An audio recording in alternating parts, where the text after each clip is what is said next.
Moffitt Cancer Center, just want to thank Dr. Manley for the invitation to speak to you all today, as well as for the Kidney Cancer Association and the Judy Nicholson Foundation for holding such an amazing event. As disclosures, I don't have any financial relevant disclosures to this talk, but let's get started. So my first question is sort of just a quick show of hands. How many of you have read your radiology report at some time? Most of us, right?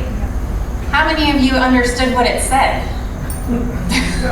Right. So that's what this talk is a little bit about. A little bit of that translation. And just again, I guess this is a disclosure of sorts. When I went to medical school, I didn't know I was going to have to learn a new language. We call it medical terminology. Lots of words based off of Greek and Latin that for most of us don't make sense until you learn them. Okay, fine, I learned that. And then I chose to be a radiologist.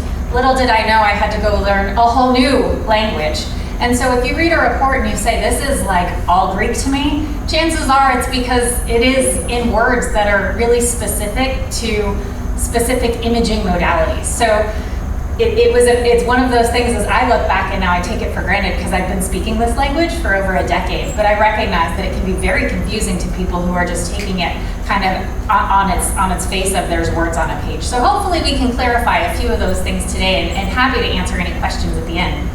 So firstly, we want to talk about, well, who's who on the imaging team? When you come get your imaging scan, there's a whole lot of people that you interact with, right? And how that scan happens, where it's ordered, and all those other things. So the most important team member on anybody that's getting an imaging scan is you. You're the patient, right? You're directing your care. You're helping to make that informed decision of what scan you're having and why we're doing this. The referring provider, when we talk about that might be your primary care doctor. It might be Dr. Manley, who's your urologist, your surgeon, who's looking at a scan for surgical planning. It might be a medical oncologist if you're doing chemotherapy and we're doing a follow-up. It's the individual who ordered the scan. As a radiologist, I'm not allowed to order a scan for you. It has to be done by somebody who's seen you in the clinic and said, hey, this is why we need imaging. I'm the consultant. Similar to if your primary care doctor had you go consult with a heart doctor. Same idea, that's what a radiologist is. We're just the consultant on the imaging. So the radiology technologist or the sonographer, if you're having an ultrasound, that's the person that you're physically seeing when you're sitting on the scanner or on the ultrasound table. These are people who are specifically trained to perform the imaging study. They are not the person interpreting the images on the back end. So sometimes you might say, hey, can you tell me what you see? And they say, hey, I'm not able to do that. It's because they're not trained in interpreting the images. They're trained on obtaining good quality images. So they get sent to us, the radiologists, on the what we call the PAC system to interpret those images. So they operate the machines, they take the pictures, and our techs here at Moffitt do a really great job. And then the radiologist, that's someone like me. So we're the physician specialists. We've gone to residency, and here at Moffitt, we've all done specialty training and fellowship in specific areas. So I'm an abdominal radiologist. I did an extra year of training just sort of looking from here to here, where we have others who look just at the brain and spine, other people who just look at the extremities. So residency and fellowship in imaging interpretation. We are the consultant physician who interacts with the referring provider. So you might not talk to me directly, but I might be on the phone with Dr. Manley or Dr. Pock if one of your other surgeons here. So we interact when we say, hey, let's talk about this imaging study. We do, honestly, that's a lot of people say. We sit in computers in very dark rooms. I have to make sure to go outside to get my dose of vitamin D. Otherwise, I'm in a room with no windows all day because our images are interpreted in very dark rooms. So that's the other reason you don't see us very often because, in Florida it rains, and somebody said it rained all day, and I said, really? I had no idea. Okay, so let's talk a little bit more about the types of scans you get, right? Because that's another thing that can be a little confusing when somebody says, hey, I'm gonna send you for an ultrasound, or hey, you're gonna go get a CT, or today we're gonna get an MRI, and you're like, well, what's the difference and why? There are different reasons for doing different exams. So the ultrasound, hopefully this machine looks familiar to some of you. The ultrasound is an imaging modality that actually, the reason we call it ultrasound, it's not super creative, is we use high frequency sound waves. So it's ultrasound, and it actually creates images. So that thing that the sonographer holds and kind of rubs against your skin with the gel, that's actually creating sound waves, and the gel is acting as a conducer so that it actually creates those images. And ultrasound provides no radiation, so this is why perhaps a patient who is pregnant and we're looking at babies, we don't want them to be exposed to radiation. We use things like ultrasound.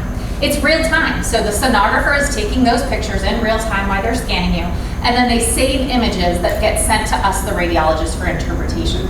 Usually an exam, especially of most likely what you would be doing for a kidney disease, as a renal ultrasound, is about 30 minutes. So it's not a short study because it does take a lot of time to scan. No contrast is typically used. I say that typically because there is, it's been used in Europe and Canada for a very long time. There is ultrasound contrast. It's just been sort of a slow uptake here in the United States. It's a lot more involved, but it is an opportunity if somebody is unable to receive CT contrast to still be able to use contrast and look at it. The downside to an ultrasound, it's operator dependent, and it's limited in if you have difficulty moving, right? Or as we mentioned before, your kidneys are kind of between your ribs, those get in the way, they create shadows. And so ultrasound is great kind of as a screening thing that we say, hey, I think I see something there, but we probably need to do something different, especially if we have any concern that it's a cancer, because we're not always able to definitively say what we're looking at. And then the other pieces that our surgeons are looking for in terms of surgical planning or making sure there's nothing in another part of the body, an ultrasound's not going to be able to do that for us. It's a very focused exam, usually on just one or a few solid organs. And so, but it's a great exam because it's widely accessible. Similarly, this look familiar to anyone? The donut hole with the bed? So this is a CT scan. A CT scan is great. It's basically a glorified X-ray machine. That is what it is. What's inside is there's a bunch of X-ray tubes in that circle that you're going through. And as a spiral, as the bed moves through, it's a big spiral. And it's just taking X-ray pictures the whole time. What's great about it is it is very accessible. We can scan your entire body in about 20 seconds. We eject the contrast, we turn on the machine, and off it goes, and it can scan the entire body. So this is why it's like really become the workhorse of imaging here in the United States, because we're able to take pictures very quickly and really get an entire view of your body. I always say that I can see the inside out, right? We see everything. So CT stands for, you may have heard it in the past, and many of us still say it, CAT scan. The A in CAT scan stands for axial. So way back when, actually, CT was invented in 1972, so it's really not that old of a modality. And at the time, we could only look at it in one plane, that sort of flat plane, so we called it computed axial tomography. Now we can look at it, we can cut you this way, we can cut you this way, or we can cut you this way. And so now we've gotten rid of the middle letter, and we just call it computed tomography, or CT. As I mentioned, it uses X-rays, so it does involve radiation. We can get a whole scan done in a few minutes, and what I mean by that is like the time it takes to put the IV and inject the contrast and scan you. And it may be one phase or multi-phase, so that's something that maybe when you're talking to your technologist and you're going to get that scan, you're like, hey, why am I going through the machine back and forth a few times? Is because sometimes, especially in kidney cancer, we want to see how that lesion may take up contrast based off of the timing. So it's actually based off of the cycle of how your heart beats. So when the IV goes in, within 30 to 60 seconds, we're really seeing it when it's the same color as what's in your aorta. Then if we wait like a minute to a minute and a half, we're seeing what it looks like when it's in your veins.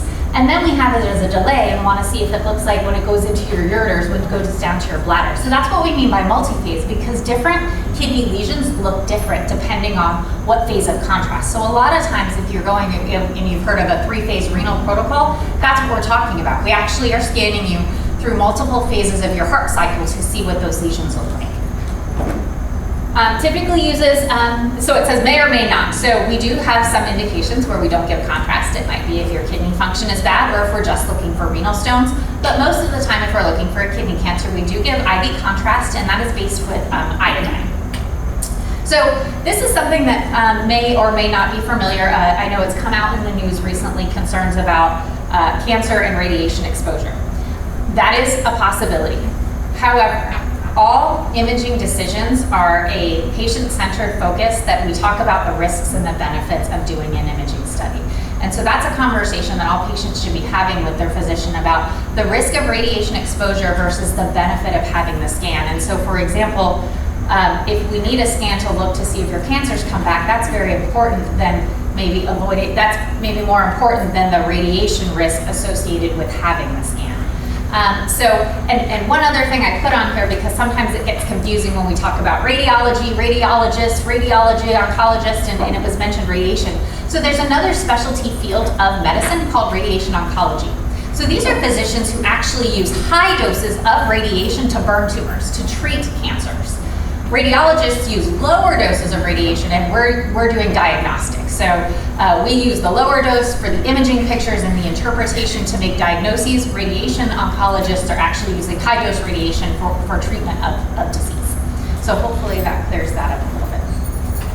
All right, so MRI scan, this is another one. This may look familiar. It kind of looks very similar to the CT scan.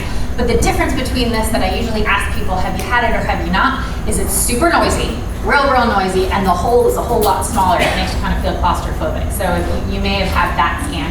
And they usually put something over your belly called a coil. So the MRI scan is another modality. It's actually really wasn't developed into the 1990s. But it's taken off in terms of how much better we've gotten with our image quality, our image resolution, really just within the last decade. So this has become an amazing resource for us as we do cancer staging and evaluation. What's nice about it is it uses actually magnets.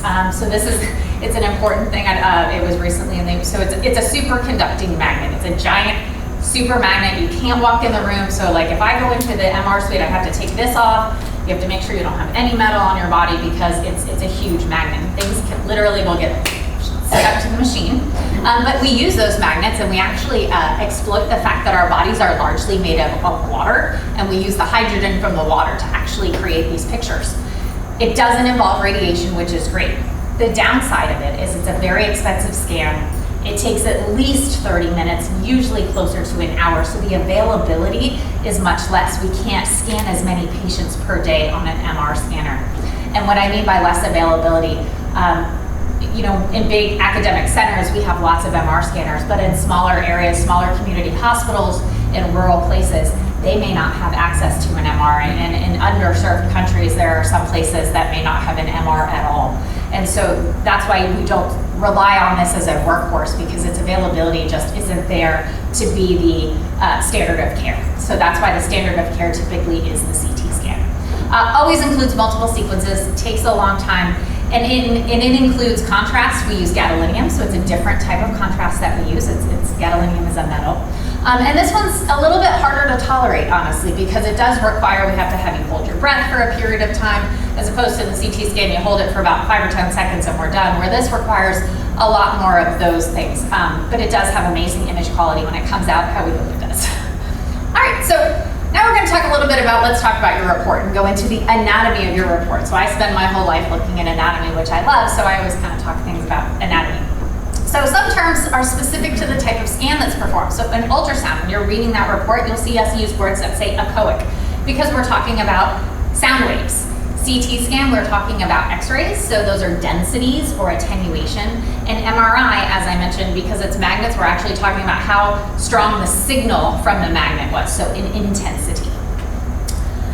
These are words that you've probably seen on a report, maybe not. So assist, when we say assist, that's telling our surgeons or our primary care doctors, this is a fluid-filled structure, it's benign, we don't have to do anything about it. Don't worry about it. A mass or a lesion, well, that could be one thing or another. So a mass or a lesion, it's indeterminate. It might be benign, but it could be abnormal.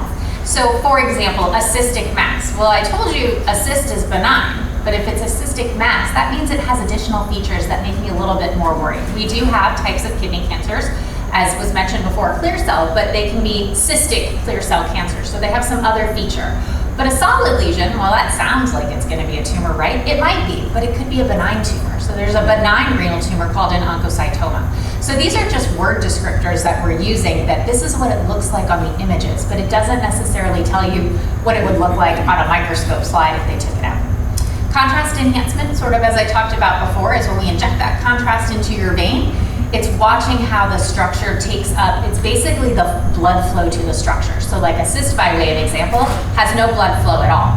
Where a typical kidney cancer is going to be very, very bright on a CT scan because it has a lot of vessels and a lot of blood flow to it. And when we see it, you see something like a collection. So maybe if you've had a surgery and then there's fluid that accumulates afterwards, and we might call it a collection. That doesn't necessarily mean it's a bad thing. It's just very common that after surgery, our body just sort of reacts and creates these kind of fluid pockets that sort of resolve on their own, or if they get too big, we might drain them. All right, so anatomy of the radiology report. Some of these are pretty quick, so we'll just go through them. Examination title. So as we sort of talked about, this tells the provider, hey, this is the study that was done, right? Because so if you came from an outside hospital and you came to us and we got all your reports, we want to see what those studies were that they did. Did they do a study with contrast? Did they do it without contrast? Did they do an ultrasound? Did they do an MRI? So the exam title for us gives us a ton of information before we even start, so we know what we're dealing with. The accession number, that's really just an internal sort of auditing thing so that we can always find your imaging studies, specific date, specific time, right? If you've had several scans, just searching by your name makes it a little bit harder, but the accession number can go to exactly the day and time you wanted. Patient information, again, this is hospital to hospital, what's included on that report, but this is you. This is the information that's usually your name, date of birth, and your hospital medical record number. Clinical indication, this one's really important. So this is basically what your referring doctor is providing to me as the consultant of why they've asked me to interpret that scan. So Dr. Manley, for example, is saying, hey, this person has a renal mass and I'm looking at this to see if I can take it out surgically or if there's another option. Somebody else might go to the emergency room and have a CT scan because they have abdominal pain. So the referring provider is telling me, hey, I'm worried that this patient has appendicitis. That's what that clinical indication is. So it's your ordering doctor telling me, hey, this is why I'm scanning this person, so I can really make sure to answer the question that they're asking. It's also used, frankly, for billing and insurance, because this is often what is used for insurance companies to determine whether or not it's covered insurance indication. Comparison, so this is what we mean by this is, so this is the study that when I open a scan, I have all the studies from before of what I'm looking at, so we can say, hey, this looks the same, this looks different, or you had a mass in here that they've now cut out. And so the reason this is important, I'll just use a recent example. I read a scan over a weekend, and then I got a message from the doctor. Actually, the patient had had a scan in the interim. So I was comparing to an older study, but it alerted the doctor that, we were missing something. So they were able to get that interim scan and we could compare the more recent scan. So that's why it's important for us to let the referring doctors know this is the study that I'm looking at to say whether it's different or not. Technique, this is not something that our patients and families really, this is really more for, it's an accurate billing reason. It's exactly the study that we did. It helps me as a radiologist to say, oh, okay, I see that they gave contrast and I see what phases they did, but it's not something that usually our referring providers or our patients are reading. We have to put it in the report though, or it can't be, it's a billing thing. So findings, this is the part that you probably get to when you're like, whoa, there's a lot of words here. This is where you're gonna see those words that say cyst, enhancement, lesion. So this is the longest and most detailed part of the report. Most reports these days, I will say that there are still exceptions, but most radiologists and radiology groups have transitioned to what we call standardized reporting. So you'll see where I'll say liver, bile ducts, pancreas, adrenal glands, and so it's like specific line by line about each body organ. Most practices have gone to standardized reporting. It's preference of our referring providers and often our patients, so they can see, all right, I want to know what the kidneys are looking at, so I can go to the section on kidneys. We are bound to look at every image on the study regardless of why we're doing it. So if we're doing this to look at your kidney cancer, that's great, but it's also my job to look at all of your other organs. So that's why you're gonna have all that in your report. This is where I'm gonna say what's normal, what's abnormal. This is where I'm also gonna give information that maybe doesn't make sense, why is that extra stuff there, but it's a surgical staging thing. So your surgeon knows, oh wait, okay, there's an extra artery here, so when they're planning for surgery, or whether it helps them understand their surgical planning. This is where I'm gonna talk about chronic findings. So renal cysts, we don't have to do anything about, but if I see them on your scan, I'm gonna report them.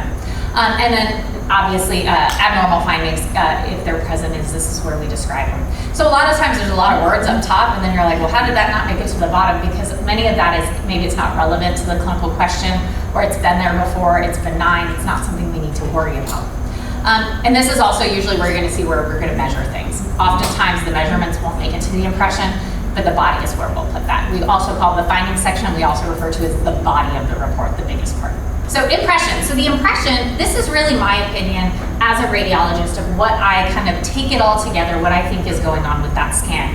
And that's what I'm providing back to you, the patient, and the referring provider, as sort of, you asked this question, here's what I think the answer is.